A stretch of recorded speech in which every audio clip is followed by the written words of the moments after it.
Welcome to week 2 of Biology 160. I'm starting out here on the week 2 to-do list. You can see it's a lot shorter because you don't have all those orientation items to get through.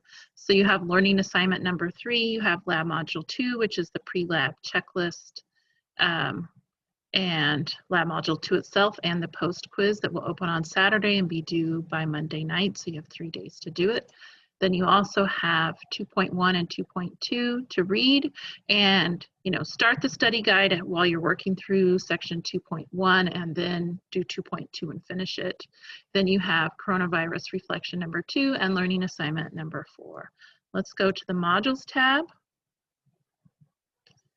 and take a quick peek.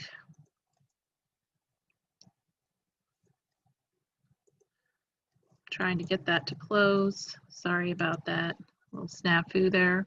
So I want to remind you under the Zoom sessions that there is a lengthy recording that helps with learning assignment number 3. And it also shows you how to work through the activities in lab module 2. And it goes through learning assignment 5 and 6, which you'll be doing in week 3. Okay. Then there's a couple of videos here about covalent bonding, and lab module 2 and 5 and 6 are down here as mentioned up here. And then talking about biological molecules 2.3, that is helpful for next week when you wrap up chapter 2. So those are a couple of videos that will be really useful for you this week and next week. Going back to modules again. Let's take a look at this week's content objectives. And they are a little bit more detailed as far as atomic structure goes and really getting into what do you need to know. So I want to tell you, focus on how an atom is structured. What do the electrons, protons, and neutrons do? What makes one atom of one element different from another atom of another element? Can you explain how the periodic table is used? Are you able to explain differences between elements? And then if you were going to build an element and you have protons and neutrons in the nucleus, how do the electrons fill the electron shells, and how does the number of electrons in the outermost or valence shell explain the way that that atom will behave? Then we get into a little bit about what is matter and the properties of matter, and then the properties of bonds. And this week is a little bit heavy on chemistry review. It's like a month of chemistry stuffed into a week, and this is why chemistry is a recommended prerequisite. But I want to open the PowerPoint and tell you some things to focus on. Okay, so I'm pulling back here. And you can see there are videos for you to watch that are really, really valuable. And there's a PowerPoint, which I'm going to open shortly. And there's some additional review videos if you're really rusty with chemistry and you need to understand Lewis dot structure that you use in one of the learning assignments. Okay. So I would really highly recommend watching this Bozeman Science Atoms in the Periodic Table. I like it so much that we watch some of it in class. And then taking some time to learn about covalent and ionic bonds by watching one or more of these videos in the curated list. We talk a lot about this in lecture. I can draw on the board in lecture, but I can't really do that here at home. And so that is a struggle and why I have this video list for you. But I'm going to open for you my PowerPoint and talk a little bit about that. So let's get the right one open, and it's titled Chem Review, and I'm just waiting for that to pull open for you, and then we will get going. Okay, now that we have the first PowerPoint for chapter 2 open, let's just take a look at its overview. We're looking a little bit about atomic structure and atomic theory, the history of the atom and how we learned what's inside it and how it works. Then we're looking at atomic matter and how you put an atom together, looking at orbitals. And then I really want to tell you, we're just focusing on the first 3 rows of elements. And we're not looking at any of the transitional elements. So, basically this just shows you a little bit about, what we're really looking at here. And that has to do with if you can understand how part of the periodic table works, even if you don't understand the transitional elements and metals there, you'll know enough for how the chemistry and molecular structure applies to biology and the components of living things. Then we get into Lewis dot structure, and there's some links inside here about how to use Lewis dot structure, and then about isotopes and about chemical bonding. So chemical bonding is really important to understand ionic bonds, covalent bonds, and then within covalent bonds, nonpolar covalent and polar covalent bonds, and how they form and how they affect interactions within molecules, and then how they affect interactions between molecules. And then a little bit about chemical reactions and molecular shape and functions. You can see how those chemistry videos that I have a list for in the videos for this week will be really helpful. So that's 2.1, and 2.2 is about pH and about the properties of water based on the atomic structure of water. And that is my 2-year-old interrupting. So for a brief lesson today, because there's a longer bit of information in the video that's on the Zoom sessions in Canvas, I want to talk a little bit about atomic structure and the history. So, we're talking about 123 years ago, J.J. Thomson was doing experiments and theoretical studies, and he built something called a cathode ray tube, and he found out that atoms have smaller things inside them. And he called the particles in the beam electrons, and then, people who worked with him or who read his work wanted to know how atoms behaved. Were they mostly negative? Were they mostly positive? And Thomson hypothesized that electrons are embedded in a big positive matrix called like raisins in plum pudding. Can you tell he was English? So he has this hypothesis, but then it needed to be tested. So Rutherford, a little more than a decade later, a student of his wanted to test his idea, and so he aimed a beam of radioactive particles with a positive charge at a thin sheet of gold foil. Basically, if the foil was all positive, then the positive charges that he was aiming at the foil from this alpha particle emitter should all bounce back. So if the ideas of Thomson and Kelvin were true, then all of the positive particles should have been bounced right back. And he has this screen that can detect the particles around the foil, and he has to leave a little opening for the particles to actually enter. And, excuse me, what he found was that most particles went straight through and hit the back of the screen, and some particles hit in other places, and only a few particles bounced back. So what we learned from this is that he disproved Thomson's model, and he found that in fact atoms are composed mostly of empty space, and that they have a very, very small positive component, and it's only when the alpha particles hit that positive component that they are actually reflected back, or that their trajectory is affected.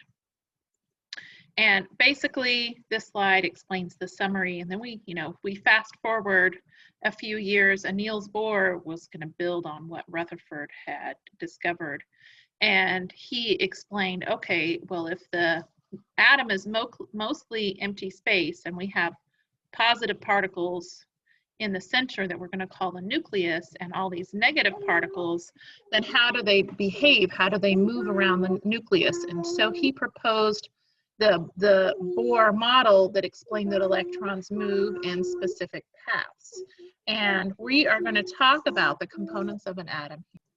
Okay, so the next thing we are going to look at is when we consider the Bohr model with the center of an atom being positive and very small. Here's the proton in the center, and the electrons orbit around that nucleus. How do we go from the most simple atom, which would be a single proton and a single electron, to make one positive charge and one negative charge balance out? So we start adding protons, and for every proton you add, you have to add an electron so that the atom can be neutral. And then in order for the protons to stick together, because like charges repel, you have to use neutrons, and you can sort of think of them as proton glue.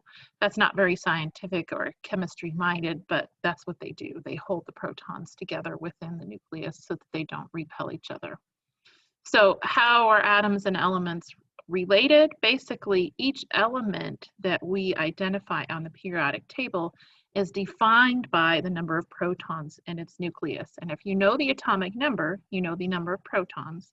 And also, in a balanced neutral atom of a given element, if you have the atomic number, you know the number of protons, and you also know the number of electrons.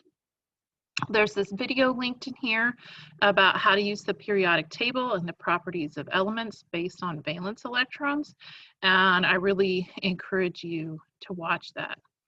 I'm going to skip ahead here to slide 13 and talk about energy levels. The closer an electron is to the nucleus, the less energy it has. So the electrons that are orbiting in the first level, right close to the nucleus, only 2 fit there because there's not a lot of space. The next orbital away, 8 electrons fit there. In the third, 8 electrons total fit there. And level 4, you're so far out that 18 electrons fit there. And each step you take away from the center of the atom, out, you know, further and further away, in order to stay away from the attractive positive force of the nucleus, these electrons out here have to have significantly more, you know, negative electron energy than the electrons that are being held more tightly. So as an electron gets energy, it is able to move further away from the nucleus. So where these electrons are is not a permanent location. The electrons are always moving, and so the orbital is the 3-dimensional space where we, you know, find the electrons 90% of the time. And you know, if you could actually theoretically put your finger on a spot where the electron is, it would really be where the electron was, because they're moving so quickly. So if you look at these first 18 elements, I've kind of squished the periodic table together and left out the middle. And so we have columns 1, 2, 3, 4, 5, 6, 7, and 8. And in this first row, there's only a single electron shell. And so hydrogen and helium have 1 and 2 electrons respectively, and helium has a full electron shell.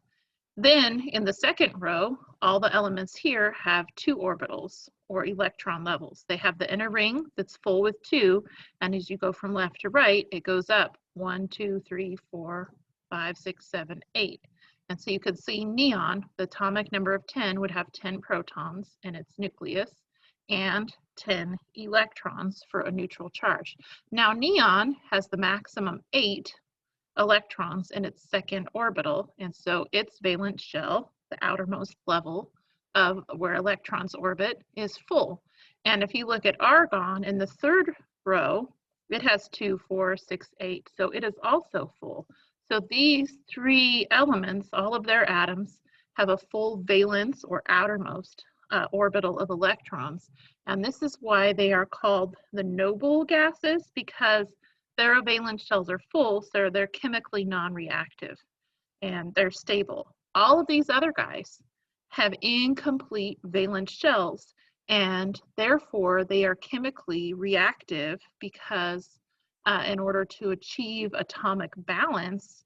It's not that there's an imbalance of charge, because 3 protons and 3 electrons in lithium is a balanced charge, but lithium is missing 7 electrons in its valence shell. And in fact, everything in the first column of the periodic table is actually very chemically reactive.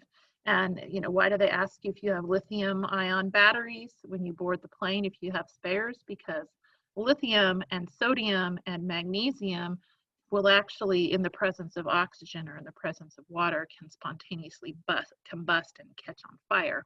And that's because their valence shells are so empty that they're very chemically reactive. So over here on the left, to become stable, you see a tendency for atoms of those elements to lose or give up their outermost electrons to become stable. And as you move into the center, those atoms of these elements tend to share electrons with atoms of other elements to be stable and to form chemical compounds. And over here on the right side, before we get to the noble gases, these ones with the fuller valence shells tend to take or receive electrons in order to be stable. So when we're dealing with the far left and the almost far right, we tend to see ionic bonds. When we're dealing with the left and in the middle, we're dealing with the right and in the middle, we tend to see some different types of covalent bonds that are polar or non-polar. And then when we're dealing with, carbon bonded with carbon or hydrogen bonded with hydrogen, when it's equal like that, you're always going to see a non-polar covalent bond. I want to make sure that you take some time to understand Lewis dot structure, because what Lewis dot structure is used for is showing that valence shell of electrons and how many of them there are. So you can see here's my my columns 1, 2, 3, 4, 5, 6, 7, and 8, but we're showing 0 in that because these are non-reactive, the noble gases. And remember, we have skipped the metalloid and non-metals, the transitional element. We've skipped the transitional elements here, but the symbols blue shows metals, green shows metalloids, and yellow shows non-metals. And that's to describe some of the common properties that are shared by these different elements, even though they are not exactly the same. Excuse me. So if you're in column 1, you have 1 valence electron. If you're in column 2, you would have 2. If you're in column 3, you have 3. Column 4, you have 4, and so on. It does get a little bit more complex than that, because as soon as we hit row 4, we're actually heading to make 18. But this one, the next slide, shows you what it looks like for the first 3 rows, which is again what I wanted to tell you that we're focusing on. You can see the nucleus, which is the center circle, and you can see the electrons that are there. And if they're red, they're the valence electrons, and if they're black, they are the inner orbitals that aren't valence electrons, and those shells are full. And over here, these shells are full, but the red is to highlight that they are the valence electrons. So what is electronegativity? I really want you to watch the video on that, but I also want to take a minute and show you here. I'm going to pull up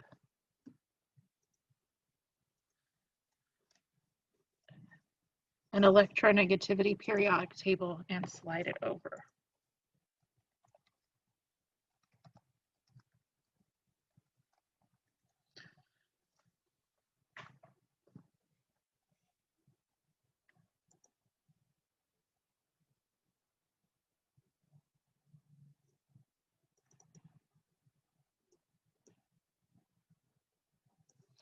Okay.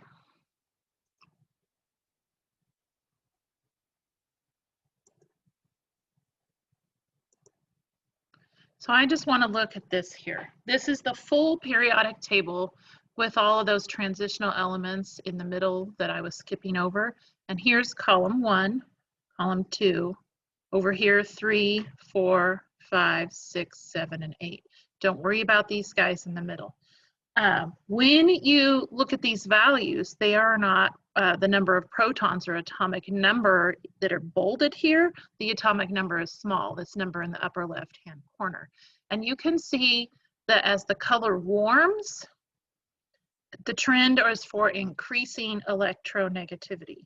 And notice there's no data, and it has a little bit to do with nobody's really studied them, and also helium, neon, and argon are really chemically non-reactive, so they don't really take electrons from other elements. But over here, green, these are all values below 1, and the light green is close to 1. As you warm more to yellow, we're getting to, you know, the middle ground between 1.5 and 2, and then above 2, you know, around 2 is still yellow, but above 2 is orange, and 3, you know, we've got a darker orange, and then we've got red. So what is happening here is all of these guys have one valence electron. So they're very chemically reactive, but their ability to hang on to that valence electron is really low. And so their electronegativity is low. And as we go from left to right across the periodic table, across a certain row, so let's see, 3, 4, 5, 6, 7, 8, 9, the electronegativity goes way up, and that's because we just have 2 orbitals, and so the electrons in the second orbital that are in the valence orbital are still really close to the nucleus. And as more and more electrons are in that valence shell, the affinity for the nucleus for those valence electrons grows stronger. And it's not because there are more electrons, it's because the shell may be getting fuller, but it's not moving further away, and the number of protons in the nucleus is increasing. So we go from 3, 4, 5, 6, 7, 8, 9 electrons. So now here we have 7 electrons in that valence shell of fluorine. It's that we have 9 protons pulling those 7 valence electrons very tightly. Now, if you look from fluorine to chlorine, they're both really high, but why is fluorine's electronegativity stronger than chlorine's electronegativity? Because now we have 17 protons pulling on the outermost 7 electrons in chlorine's valence shell. Well, the reason that it's 3.16 and not 3.98, excuse me, is because anything in this third row has a third orbital, and the valence shell is further away from the nucleus than the valence shell in row 2. So these electrons here that are chemically reactive, or making chlorine chemically reactive, are further away from the nucleus. And so chlorine has a stronger affinity for those electrons than sulfur does, because it has one more proton to hold those valence electrons in, but it's lower than the element just above it because it's got one orbital or one electron shell further away.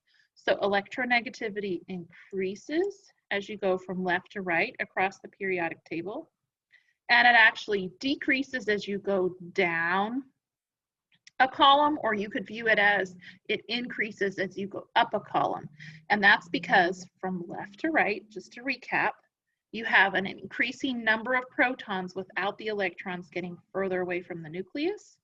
And here, as we go down a column, we have an increasing number of protons, but we also see those valence electrons getting further and further away from the opposite charge pull that the protons in the nucleus are being able to affect the electrons in the valence shell with.